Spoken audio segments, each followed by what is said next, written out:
Hello, everyone, and welcome back to the fourth episode of the Binkcast podcast. My name is David, and as always, I have my co-host Ben.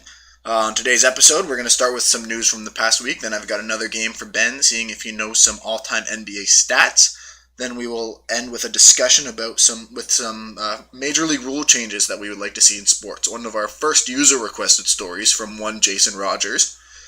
And a quick plug, if you're listening to us on YouTube, be sure to check us out on Apple Podcasts, and if you enjoy, definitely feel free to give us a rating. We'd really appreciate it, and also, we'd love for you to recommend this to a friend, and maybe help us spread the word. So then, first, let's start with some news. Toronto Maple Leafs sent down backup goalie Garret. Actually, they didn't send him down, they just sent him on a 10-day hiatus with some goalie coaches to help him try to get back his confidence and his game that he was able to be so successful with last year in the AHL. That's right. Yeah, so last year he won the equivalent of the Calder. Or is it called the Calder? The Calder's the rookie. Do you mean the Vezina? Vezina is the most important goalie. Calder's Rookie of the Year. Rookie of the Year? Okay, so he won the Vezina equivalent in the AHL. Yes. That's right. So, fantastic season last year, as AHL goalies go. But this year has not been as successful as the Leafs' backup goaltender, to say the least. Yeah, for sure. Right.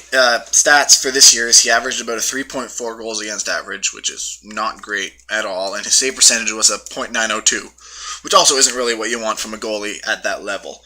It's rough because I know right from the beginning, as I'm sure Ben knows, we've been talking about it a lot, is I haven't really been too confident with Sparks' ability, per se, right? All season, he's always a guy that when you hear he's starting, you're always sort of worried about how the game might go. Not really too sure. You could be facing a team like Detroit and still not even be super confident if you're going to win that game or not. I mean, when we lost to Ottawa, that was a rough time. I don't remember if he was in net or not for that. I don't remember either, but I do totally agree with you. Where whenever we hear that Sparks is starting, whether we know we have a confident chance of beating the team, I still feel uneasy. Yeah, for sure. I find also it's very interesting for them to send him down now, right? Because I know I haven't really been too happy with him all season, but I definitely think that, from what I heard when I was listening to TSN Radio talk about it, was that this is, I think, Dubas' main decision, is to where if there was a point to where, earlier in the season, to where we as we all saw, he wasn't doing great, Dubas could have done something, whether it's bringing up Hutchinson as he just did, or trying to acquire a new backup goalie. I think Dubas had faith in to where it's at the point to where you don't have the confidence with Sparks to where if you really need him to come in the playoffs, when ideally you wouldn't, ideally you'd have Freddie play every single game. To where if Sparks really needs to come in for, let's say, Freddie has been having a bad game to where he gets hurt, heaven forbid, knock on wood, then Sparks isn't the guy that you don't want. He isn't the guy you want in the net. No, I agree. So they, like you said, they are calling Michael Hutchinson back from the Marlies, who I think played for the Leafs a few games. He did play a few games, I think, when Anderson was injured. Yeah. And I think in previous seasons. So he does have NHL experience. He's not completely fresh to the idea of playing in the NHL, but it is a weird time to give him some time. I mean, I think it's a good idea. Give him some space to get his head back in the game, clear his mind. I mean, I think in an interview he mentioned that the past year has been pretty emotionally taxing for him, just with the kind of constant letdown. Yeah, even he acknowledged that he hasn't been playing great this year. Yeah, absolutely. I think he had, I was just looking at some stats, over 11 appearances, sort of dating back to December 9th, where he started. He has a .895 save percentage. Oh, yeah. Which, as NHL goaltenders go... Yeah, you want to be above the .9 range, for sure. So, I mean, he's close, but nonetheless, that's not what we want from a backup. Especially if we want to make a significant run in the playoffs. But, like you said, it is close. Like, the Leafs, I think, are done. Or they have at least one more game, I'm not sure. Yeah. But it's very close to the playoffs to be sending someone who's been playing with the team all season on a break and calling someone who has not played with the team back into action. Yeah. Well, I find it interesting how they put a timeline on it. They said they would send him on, I forget the exact word they used, whether it was a hiatus or a sabbatical or anything like that for him. That was just 10 days. Yeah. But when I heard that he got sent down, I don't think that he's going to come back up after 10 days. No. Right? Well, I expect hopefully as the Leafs will win the first round and go on to that, but I still think even after the 10 days is finished, I think Hutchinson will still be staying with the team. I don't think that they're going to have Sparks back. Yeah, that's a fair assumption to make, and I'd be interested to see how that plays out. Yeah, because his his locker also in the Leafs facility was also taken away, right? That's what Hutchinson's coming back in, to where I don't think that Dubas is planning on bringing him back at all. Hutchinson's definitely going to stay with them the rest of the year, and this just leads into the summer of what's the Leafs' backup goalie situation going to be. Yeah. Who knows? Are they going to try to sign someone in free agency? It's going to be hard because I don't know how much money they're going to have if they end up if they end up signing Marner to an extension that he wants. The Leafs aren't going to have too much money for it. So is Hutchinson going to stay up? Because I think Sparks would need to go through waivers if he goes back down now. But if they wait till the summer, then he wouldn't. Because I know technically they didn't send him down to the Marlies. He's just sort of doing a one-on-one thing with the coaches. Would you have preferred McElhinney to stay? At the moment, now I would definitely want McElhinney because he's been playing well in Carolina. But when they first sent him through waivers, I probably would have kept Sparks because you would think that at the time the guy who wins the AHL Goalie of the Year is able to play well. But again, it's something like that to where you're never really able to see how good they are or how good the skill will translate. Yeah, absolutely.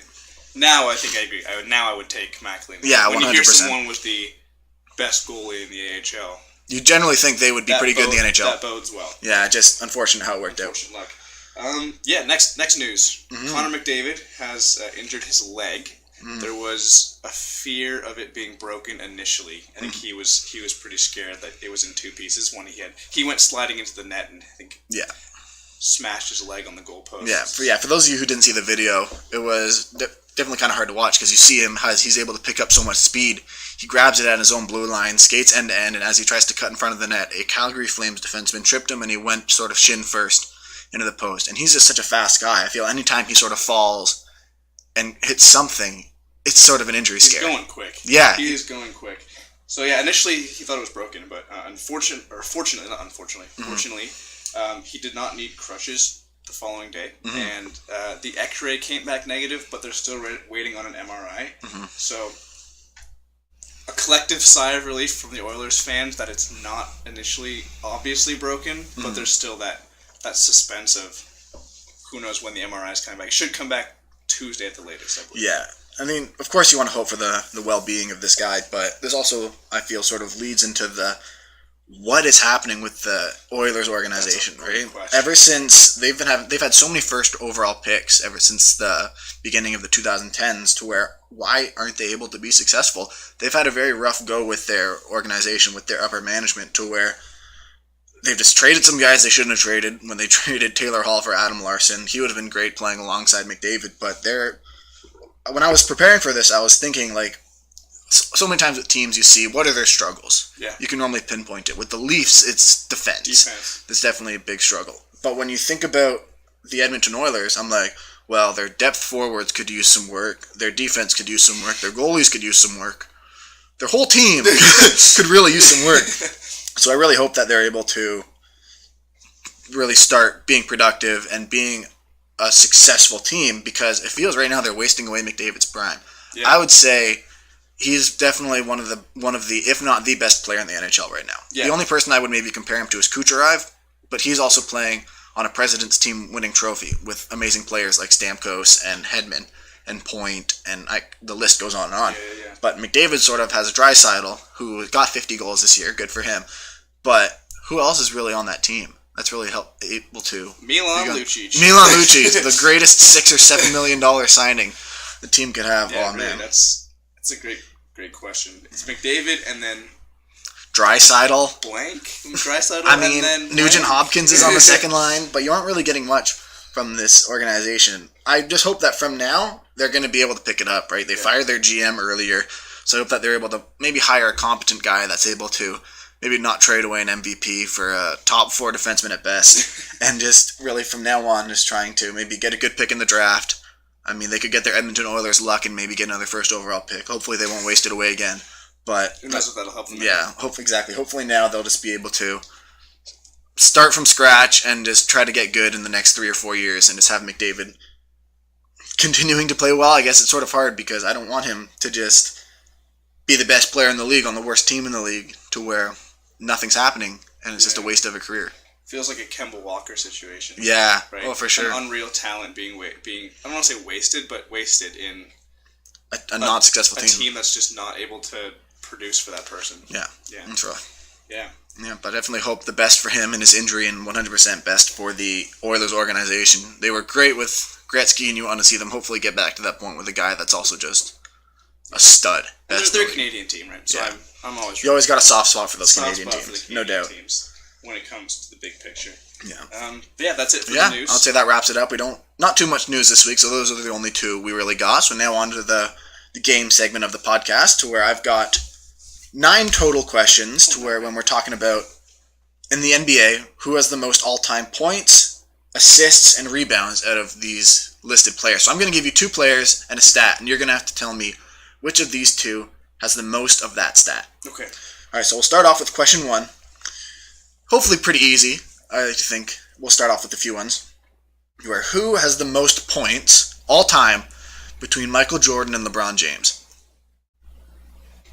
LeBron James. Yeah, exactly. We know it was LeBron's moving up the rankings. Earlier this year, he passed Jordan, and that was a huge milestone there for them. So, yep, you're definitely 1 for 1 starting off. Next, we can go to assists. We'll see what this will be like. So, who has the most assists between Oscar Robertson and Chris Paul? The Big O playing in the 1960s Milwaukee Bucks, or current-day Chris Paul? I think it's Oscar Robertson. Yeah, exactly. You're correct. Robertson has about 700 more assists now. If my math is correct, yeah. Robertson's right now at 9,887, and Paul's at 9,175. But he's still playing. He's still on a good team, so I would guess by the time he retires, he'd definitely be close to, if not pass him. Yeah, absolutely. Mm-hmm. All right, so next on to rebounds. I don't know necessarily how well you know rebounds. So these are who's the number 1 guy between Wilt Chamberlain and Bill Russell? They're 1 and 2. So do you know who is the top one between the 2? So they're 1 and 2, and who's number 1 in rebounds? Yeah, 1 is number 1, 1 is number 2. Bill Russell. You would think Bill Russell, but it's actually Wilt Chamberlain. Yeah, he has about 300 more. I would definitely be on the same boat where Bill Russell was such a dominant guy in his age, to where he is a 6'9" center playing with a bunch of short white guys. You'd think he'd be able to be super dominant, but I guess Wilt was also in that range, to where he was ahead of his time as well. He was huge. 7'1" in a time where players were not really above 6'5", 6'6". And I also believe Wilt played some more games as well, so that definitely helped with things. Yeah, a long stint. Yeah, we aren't doing 2 for 3. 2 for 3. It's really not bad. Yeah, because one thing with these later guys, it's getting kind of hard. It's definitely important to try to keep in mind total games, not per game. Total games played. All right, so there's been a lot of talk recently. Paul Pierce came out and said that he was better of a player of basketball than Dwayne Wade. Meanwhile, a lot of the internet, I would say, generally picked D. Wade's side to say he was better. Yeah. So can you tell me who has more points total between Paul Pierce and Dwayne Wade? That's a tough one. Mm-hmm. Because initially I was like, well, Dwayne Wade's better. I would say Dwayne Wade's better. Yeah. I would agree. I would think he was a better overall player. Dwayne Wade played with LeBron for a few seasons, and LeBron scored, I think, the leading scorer on that team. Paul Pierce played with Ray Allen and Kevin Garnett for a big chunk of time. Mm-hmm. All right, which is it? I'm going to say Dwayne Wade. It is Paul Pierce, believe it or not. Pierce. But something to keep in mind is that he has about 300 more points, Paul Pierce, than Dwayne Wade does. But he's also played 300 more games. So if they play the same amount of games, if Wade played 300 more games and averaged a point a game, then he would likely pass. So, yeah, that was a close one, but Pierce played way more than him so far, so that's why he was able to take the cake. When was Paul Pierce drafted, do you know? Paul Pierce, I believe it was before Dwayne Wade. I don't know off the top of my head. No. Yeah. All right, so next, who has more assists between Magic Johnson and Mark Jackson? Ooh. Mm-hmm. I know number 1 assist is John Stockton. Yeah, that's why I didn't list him in there. Mark Jackson. Or and Magic Johnson. Irvin Magic Johnson. Magic Johnson. I think they're very close. Mm-hmm. I think it's Mark Jackson. Yeah, exactly. You nailed it. Mark Jackson, he has 200 more assists, but he's also played 400 more games than Magic Johnson. Okay. So that's, again, you see the trend to where, they may have more assists, but Magic Johnson had not too long of a career. Yeah. Right, his career ended earlier because of his unfortunate HIV situation. But you know what? He was still a better player than Mark Jackson, no doubt. Revolutionary. I mean, when you ask people, who's a better point guard? Which name do you know better? Which name do you know, period? I'm sure people will come back with Magic Johnson for sure. Side note, Paul Pierce was drafted in 1998. 98, so yeah, definitely a few seasons. More. Before. I think it was 2003 that Dwayne Wade was drafted. So. Yeah, the same year as LeBron. Yeah. So when it comes to good power forwards of the 2000s, I would say that Kevin Garnett and Tim Duncan were definitely the two main guys of around that time, right? They were big. Yeah. So, which of them... And Dirk. And Dirk as well. Yeah. So who has more rebounds out of Kevin Garnett and Tim Duncan, do you think? Oh, man. Big ticket versus big fundamental. Yeah, exactly. Who's it going to be? I'm going to say Kevin Garnett. It actually is Tim Duncan. Really? Yep, to where Duncan had about 500 more. Garnett was more of an offensive guy, I think. Meanwhile, Tim Duncan was like as you said, the big fundamental. He was a guy. Taller too. Was he taller? I think they were close to the same height, but yeah, maybe a little bit more. But he was. That Spurs organization is huge with just classic basketball, to where big guys rebound and play in the post, and smaller guys shoot. Sounds good. Very much. All right, so now to the final. The final of each stat. So now we're on to the points. The final one is who has more points between Larry Bird and Carmelo Anthony. It's gotta be. Oh, hang on. See, I feel like this one's super easy, and I'm just taking way too long to do it. Carmelo's played for. He was also drafted in 2003. He's played a lot. Recently, not so much. But Larry Bird. I'm going to say Carmelo Anthony. Yeah, you're correct. Where Carmelo has 25,000 points. Meanwhile, Bird's hovering around 21,700 points. I think Carmelo played longer. Yeah, he did. Bird also had 200 less games played because he had an early ending career because of back injuries and such. Right. Because that was a big problem in the 80s, to where they weren't really able to have the sport medicine that we do now. Yeah, we're lucky Going to that. All right. 4 for 7. I'm keeping track of how I'm 4 for 7. There you go. It's close. So we're going for a passing grade. Should be good in these next few. To where, who has more assists? Michael Jordan or Kareem Abdul-Jabbar? Lou Alcindor. Is this a really easy one where I'm just trying to get in your head? Or is it the opposite? Who knows? It should be. Yep. Did Michael Jordan pass as often as I think he did? Who knows? Or was Kareem Abdul-Jabbar just an insane passing center? A point guard in disguise? I'm going to trust that it's not a gambit. I'm going to say Michael Jordan. It actually is Kareem. Really? Believe it or not. But he also did play 500 more games, and there's only a difference with like 30 assists. Oh, okay. So if Jordan played anywhere close to the amount of games Kareem played, he 100% would have passed him with assists. Yeah. It's just that he was able to play for so long, and Jordan took some time off to play baseball, and he just didn't play as much as he could have or should have, so that's why he was able to pass him. Okay, 4 for 8, sitting at 50%. If I get this right, then I go past 50%. That's the goal. 50%. So, one of my favorite things to watch on sports TV is the NBA on TNT, with all the Shaq, Kenny Smith, Ernie Johnson, Charles Barkley. 2 of those names are big men. Okay. So, can you tell me who has more rebounds between Shaquille O'Neal and Charles Barkley? I'm going to say Charles Barkley.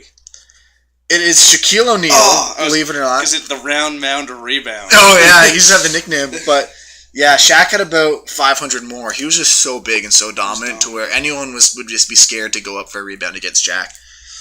But, yeah, you didn't. I trusted the nickname. You didn't. I was hoping it would go through. Yeah, not bad. 4 for 9. Definitely. We're getting there. Slowly but surely, your score's getting a little higher. Slowly. Yeah, not bad. I really like making that one because it was definitely curious to see where all these people ranked on different ones as well. That's cool. Also, was Shaq's career longer than Charles Barkley? I want to say it likely was, but I didn't really get the exact notes for how many games they played. That's okay. 4 for 9. We're getting slowly better. Slowly better. Soon enough. That's right. I'll work on it. Gotta do my research. Yeah, but now on to definitely something I'm really excited to talk about. Definitely, as I mentioned before, this is one of our first fan-submitted questions, so if you do have any questions huge fan, one might even say, number 1. But if you have any questions that you'd like to have us talk about, definitely let us know in the YouTube comments, or let us know on our Instagram, at the Binkcast podcast, comment on our most recent picture, and we'd be able to maybe talk about one of your questions that you have for us next podcast. So now on to different rule changes that we might like to make in each league. I know, Ben, you have more than me, so why don't we start off with one of the rule changes you'd like to make? Yeah, so I have 3 total rule changes, 2 for basketball and 1 for sort of soccer as an encompassing sport. So I'll start with the soccer one. I'd like to see big, important games not be settled by penalty shootouts anymore. Yeah, that makes a lot of sense. Yeah. Like, I think the way it goes after, 120 minutes of playtime, if the score is still tied, after, the overtime, right? Yeah. It goes into a penalty shootout. But the thing is that makes it frustrating is it's not every game. Not every game that's tied goes into a shootout. It's only, the ones that really matter, the big ones, right? I know a lot of soccer games, they can just end in a tie. Yeah. Right? So would you say, should it go to a shootout in regular season, but not a shootout in important games? I don't even know if it should go to a shootout period. I think, soccer is an extremely passionate game. I think we can both agree on there's that, a lot of whether crazy you're soccer a fans. fan or a player on the field. Everyone's very passionate about it. And so when you see your favorite team or just, the team you're rooting for lose because of penalty kicks after, an emotional 120 minutes of, playing your heart out, that's heartbreaking, but also it's not entertaining.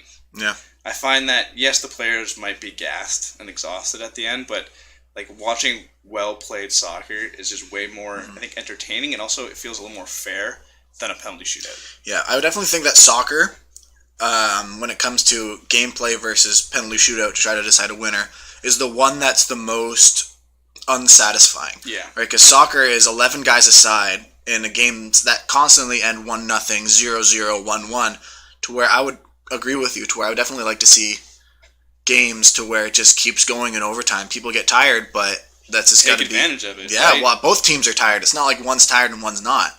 To where I definitely agree where I'd like to see just continuing overtime. Yeah, and unlike hockey penalty shootouts, right, with penalty kicks in soccer, players are, expected to score. Yeah, if you don't score on a penalty shot in soccer, it's what are you doing? Yeah, the goal, for the goalie to make a save is a huge deal. Yeah. Yeah, whereas in hockey, I think it errs more towards the goalie having an advantage. I definitely say it's much more even when it comes to hockey, because you never really know. A goalie can make a good save, a player can come down and make a good move, but I know hockey shootouts, it can end, goalie saves all 3, players score all 3. It happens, but in soccer, it's I think there's 5 per team. Then it happens a lot to where there's 5 goals to 4 goals. So it's just not even as entertaining, to where I agree. That'd be a great rule change to see. I totally agree. It'd be entertaining. I'm curious to see how it'll play out, so... If you're listening to me... Hello, Mr. FIFA. Mr. FIFA, who makes rule changes. Maybe take it into account. I'm sure a lot of soccer fans would agree with you. Yeah, I'm sure people would love to see that. It would definitely be cool to see, even shootouts in general, no matter what it is. Even in hockey, I would be okay with it just being constant 3-on-3. Because in the NBA, games don't finish but with a 3-point contest. 3-point or a free throw? Yeah, exactly. They keep playing... It just wouldn't be exciting or satisfying. It wouldn't be indicative of team skill. Exactly, which is a great way of putting it. With any shootout, it's not team skill at all. It's all individual. Yeah. Which is a great way of putting it, and that's why I think shootout period should just be eliminated from all sport. Just keep going overtime. It really proves to see who's the most skilled, and it's also, I think it's more exciting to watch. Definitely. You're more on edge. Yeah. Do you think even maybe soccer, would it be good to limit it from 11 players to maybe 7 to have more space on the field? Do you think that would work? As let's say the first overtime doesn't work, because I know in hockey. Oh, you mean for overtime? For overtime, yeah, because I know hockey goes from 5-on-5 to 3-on-3. Do you think soccer overtime could go from 11-on-11 to 7-on-7? That could be really interesting because you'd have so much more space exactly. to work with. That's why I think it works in hockey, because more games end in overtime, because there's more space to work with. There's more time for individual talent, but it's still a team sport. That'd be really interesting. I'd like to see that trialed, see how it would actually end up being, and then see if it makes a big difference, if the fans like it, because at the end of the day, if the fans are really into it, that's kind of one of the main goals. Yeah, so I think that would be really cool to see. Once again, Mr. FIFA, if you're listening. Yeah, that's a really good point. I definitely agree that the game should end. All right, so what's the next one you have? Next one I have is for basketball, the NBA. I think fans should get technical fouls for misbehaving. Fans would get technical fouls. So does that mean for the home team? Not necessarily the home team. Because you could go to a Cleveland Cavaliers game as a Toronto fan, cause a commotion, just to get the team a foul. But I think it should be, obviously, if done correctly, I can't say exactly how I would want it to play out, but I think like for fans to be disrespectful at a sporting event just needs to be like penalized in a way that like is why they're there, right? Like they're there to watch their team, and so like it may not be one fan in particular, maybe like the collective like group of fans are just being like rude to the refs, rude to players. Like the refs need a way of like standing up for themselves and saying like, you're here, you're paying to be here as like a sporting event, like respect me, respect the players. So it could be like a warning, and then a technical foul could be issued towards whatever team the fans were for. Yeah, that's a good point, because I know basketball is one of the sports to where fans are right beside the players. Brutal as well. Because I know it happened with Russell Westbrook against a Utah Jazz fan, to where he was actually like pushed, I think, or he was touched, and that was something he's just not okay with. He also, I think there was some pretty rude stuff that the fans said to him. I wouldn't be surprised. I really wouldn't. There's a lot of crazy sports fans out there. But yeah, that's a good point, to where I definitely think there should be something trying to limit the way basketball fans interact with the players. But that's also the point you made, is how do you sort of put it into effect, right? Yeah. How do you make it so that way refs are easily able to distinguish what something is, or is one thing worse than another? Is pushing someone a technical foul, but let's say an awful racial slur could be 2 a worth, or would a fan be considered able to be kicked out of a game if they're able to do that? Because I know that Utah fan that touched Westbrook, I think, was banned from attending Jazz games. Yep. Which is good. Yeah, so I guess it goes on different parts, to where would it affect the team? Because the team's really not doing anything wrong. No. Which is, I agree where you're coming from, where we should be trying to limit that, and there's definitely a reason why someone's doing something to one team, but it's not like the Utah Jazz bench was happy with that or okay with that. No, and I think like with implementing so say you're at a Toronto Raptors game, and theoretically you're causing a commotion, you're being rude, you're just being a disruption, and like you're criticizing the refs out loud, and they're not having any of it. As a result, they're punishing you by punishing your team.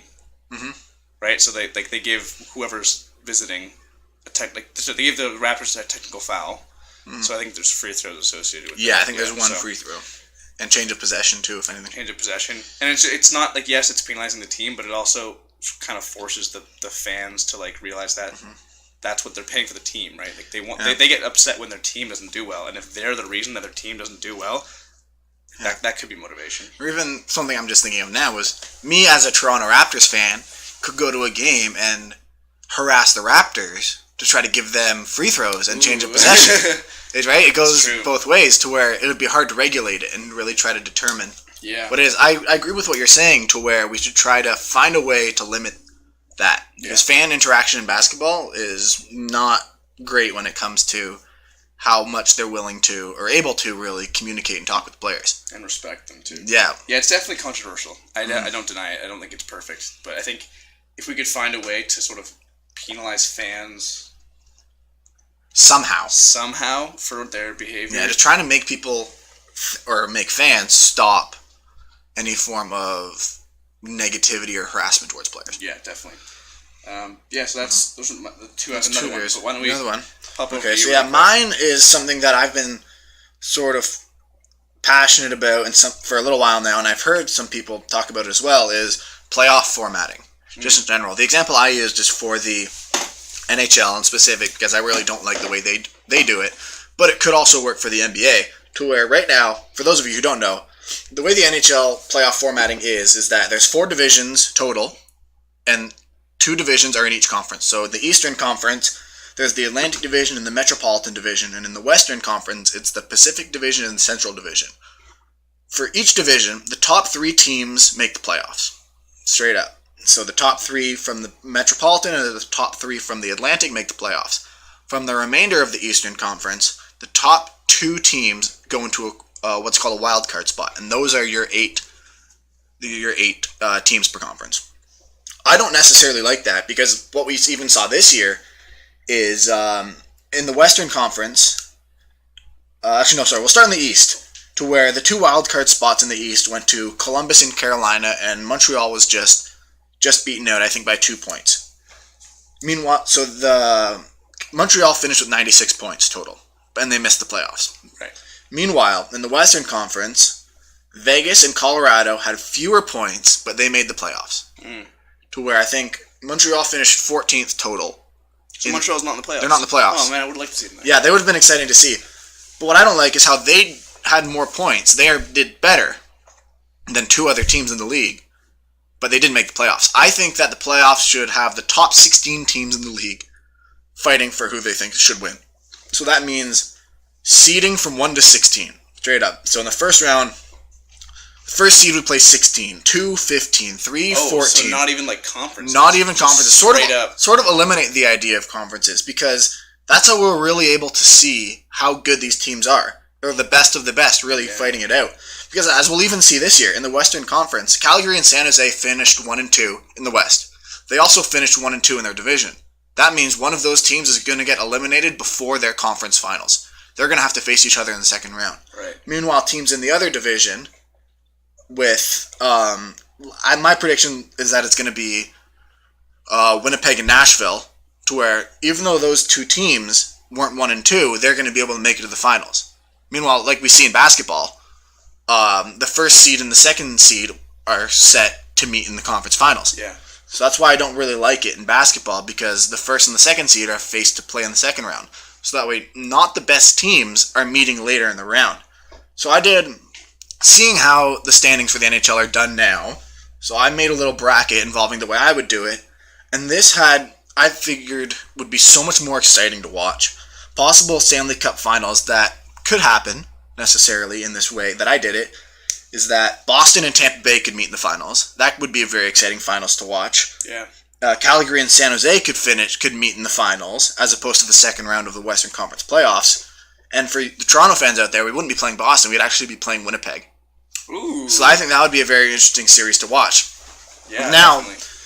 Because it's been a common thing to where in the last few years, Washington and Pittsburgh have been good, but they've always been playing in the second round. So even in examples like this, they could be playing, I think they were playing in the finals as well. To where now the most talented teams aren't playing each other in the second round. If anything, they'd be playing each other in the conference finals or even the Stanley Cup finals. I can see how this isn't possible. That's fully okay because it eliminates, essentially, the idea of conferences, period. If no one's even doing it, then they sort of mean nothing if they don't do anything with playoffs. Yeah. That's really interesting. Because then you reward teams for just doing well. Yeah. Because I would like to see Montreal in the playoffs this year, to be honest. And I think they deserve to be, because they finished 14th out of 31 teams. Yeah. Meanwhile, teams that finished after them, the Vegas and the Colorado, still made the playoffs, which I don't like. But I could also, again, because the way that the playing of the games works is whoever is the higher seed between the two of them going into the playoffs, they play the first 2 games at home, 2 games away, 1 game home, 1 game away, 1 game home. That's just the way they do the 7.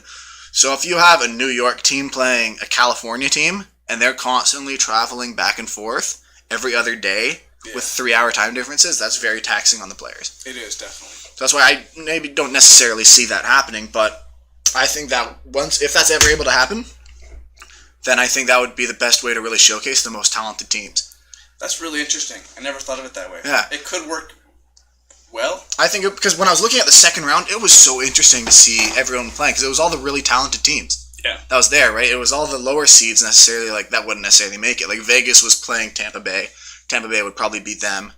And then Dallas also would probably be out, same with Carolina, Columbus. So we'd have essentially the top 8 teams in the league playing against each other for the Stanley Cup. Yeah. Meanwhile, now that's going to be eliminated by the conference finals, because the first and third team in the league, being Boston and Tampa Bay, one of those teams will be out by the conference finals. To where I definitely think that Boston and Tampa Bay should have the chance to meet in the Stanley Cup finals. Yeah, definitely. For entertainment purpose. Yeah, even too, because you want the best teams playing for the championship. Yeah, absolutely. Interesting. Yeah, that's definitely my stance on that. I definitely think that eventually we should hopefully get to that point, but I could totally also see it not happening because of the time changes and how taxing that'll be on people. Yeah. It's cool insight, though. I think that's an interesting little change that would be cool to see, just like a trial version. Or even the same way in the NBA, I could see, because I think that would be cool. Yeah. Because I know it's different to where they do have the top 8 in each conference going on, which at least I like that. But imagine having Houston and Golden State playing in the finals instead of in the conference finals. Because I remember last year, it was like, okay, whoever wins in this conference finals between Golden State and Houston is going to win in the NBA finals. So it was almost like that was more exciting to watch. But now that would actually be in the NBA finals. And the question would be, would LeBron have been as... Would LeBron have made the finals? Would LeBron have made the finals as many times as he did if it was that format? Exactly. Right? Because arguably the East has been worse than the West for a decent amount of time. Right? I would agree. So I think for the majority of LeBron's career, the West has been more of a powerhouse than the East. Yeah. So would LeBron have made it if the East and West just didn't exist? Would his team have been as dominant? I mean, arguably it would have been good. Mm-hmm. I don't know if they would have been as good. Like last year, I don't think he would have made it to the finals in that Cavs team. Not at all. No way. Not even close. So that could be really interesting. It would totally change. So that would mean that the best two teams in the league would be theoretically playing against each other in the finals. Of conference. Yeah. Which makes it more entertaining. Yeah. I know that's my stance on it. Feel free to agree or disagree, but I would love to see that. I would definitely think that would be so much more entertaining to watch. That is cool. Yeah, I got one more here. And then we'll wrap up. Yep. I think that in the NBA, a shot clock violation should not cause the play to be blown dead unless the offensive team touches the ball first. So I'll explain what that is because that's like off an air ball or something, or off of just like a loose ball. Okay. So currently the way it is if a shot clock violation's got 24 seconds, if they don't get a shot off before those 24 seconds, shot clock violation buzzer goes off, play is blown dead, and the team that defended that gets to inbound the ball and sort of run their half court set. If the shot isn't sort of going towards the net. Exactly. Yeah. So it's whether it's in somebody's possession or it's just a loose ball. Somewhere. Exactly. So I think if it's in somebody's possession, i.e. if it's in the offensive team, because otherwise it would be a turnover. Yep. If it's in the offensive team's possession, I think, yes, it should be blown dead because they've wasted their time to take a shot. But say it's a loose ball, doesn't happen as frequently. Say it's a loose ball bouncing around. I think that the defensive team should be rewarded for their defensive efforts with transition offense, which I would say for some teams is easier to score than running a half-court set. Yeah, I can see where you're coming from with that, to where fast break is usually easier to score. Yeah. But what if it's not guaranteed that the offensive or the defensive team would get possession? What if it's a loose ball, the buzzer goes off, and then the offensive team picks it up? Then it's blown dead? Then you blow it dead. Kind of the same way like with, I guess in my brain it works when you compare it to like a delayed penalty. Mm-hmm. Where, loose puck, if the offensive team, or the team that gets called for the penalty in hockey, we'll say, if they touch it, it's blown dead. It's once they touch it. But if they don't, they can still run them. Like if the other team, if they still have possession, can still run the play. Yeah. It's trickier because it's not as long as in hockey. You can sort of watch and wait that out, but I don't know. I think it'd be interesting because it would reward teams more for their lockdown defense and allow them to run in transition. Yep, I definitely think that's a good idea of it, but I think it's hard because in basketball, if the offensive team loses possession, the defensive team gains possession, the clock restarts, and then if there's a steal, the clock restarts again. Yeah. So if that happens in basketball, let's say it's a loose ball, the buzzer goes off. So players are fumbling with it, gets possession, but since it's still a loose ball, people are still fighting for it, an offensive guy could technically grab it right back. Mm-hmm. So then I think that the team would probably prefer maybe a half-court set as opposed to a fast break if they're guaranteed possession. Because in hockey, I guess trying to go back to the example you used, if there's a delayed penalty, and if the team that has the penalty being called on them touches it, the possession, it gets blown dead, the penalty gets called. But if the other team has it and passes it to them, then it would still get called. Meanwhile, I guess in basketball, what you're saying is that it shouldn't? Am I understanding this correct? That what shouldn't? To where if the defensive team plays good defense and gets it, and then there's a scramble, buzzer goes off, nothing happens, defensive team grabs it, offensive team grabs it off them. I think that should still count as like a steal. Because if the defensive team has possession while the buzzer's going off, okay, I see what you mean. Yeah, that makes sense. Yeah, so that way, say I'm locking you down on defense. Not that that would ever happen or anything. Not that it ever happens. But like, ball's loose. Yep. Okay, no one has possession. We're kind of fumbling for it. Mm-hmm. Shot clock, buzzer goes off. Currently, plays blown dead. I get possession of the ball. Mm-hmm. What I think the way it could work with my rule change I'm sort of talking about here.